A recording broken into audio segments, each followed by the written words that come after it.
அருள்மிகு வேம்புலியம்மன் திருக்கோவில் திருப்பணி தொடக்க விழா அமைச்சர் கே சேகர்பாபு துவக்கி வைத்தார். சென்னை ஓட்டேரி வாழைமா நகரில் பழமை வாய்ந்த கோவிலான அருள்மிகு வேம்புலியம்மன் திருக்கோவில் அமைந்துள்ளது. இக்கோவிலை மேம்படுத்த வேண்டி அப்பகுதி பொதுமக்கள் அமைச்சரிடம் கோரிக்கை வைத்தனர். அதனை நிறைவேற்றும் வகையில் ரூபாய் 1,35,00,000 மதிப்பீட்டில் அம்பாள், முருகன், விநாயகர், நவக்கிரகம், நாகர் ஆகிய சன்னதிகள் மற்றும் அர்த்த மண்டபம், மகா மண்டபம் மற்றும் பிரகார மண்டபம் கட்டுமான பணிக்கான பாலாலயம் எனப்படும் திருக்கோவில் திருப்பணிகள் தொடக்க விழா இன்று காலை வெகு விமரிசையாக நடைபெற்றது. இந்நிகழ்ச்சியில் சிறப்பு அழைப்பாளராக மாண்புமிகு இந்து சமய அறநிலையத்துறை அமைச்சரும் பெருநகர வளர்ச்சி குழும தலைவருமான கே சேகர்பாபு அவர்கள் கலந்து கொண்டு திருக்கோவில் திருப்பணிகளை துவக்கி வைத்து சிறப்பித்தார்.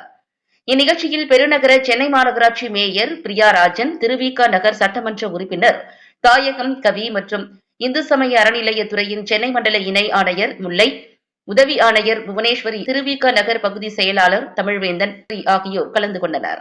மேலும் இந்நிகழ்வில் திருக்கோவில் தக்கார் மா ஆட்சி சிவபிரகாசம், மேலாளர் தனசேகர், கணக்கர் வெற்றிவேலன், 74வது வட்ட செயலாளர் கிருஷ்ணகுமார், திருக்கோவில் பணியாளர்கள் தினேஷ், கருணாகரன், மோகனகண்ணன், வசந்த், அசோக், விக்னேஷ், பிரசாந்த் உள்ளிட்ட திருக்கோவில் பணியாளர்கள், பூஜைகளை ஒருங்கிணைத்த அர்ச்சகர் கந்தவேல், பொதுமக்கள், பக்தர்கள் என பலர் திரளாக கலந்து கொண்டனர்.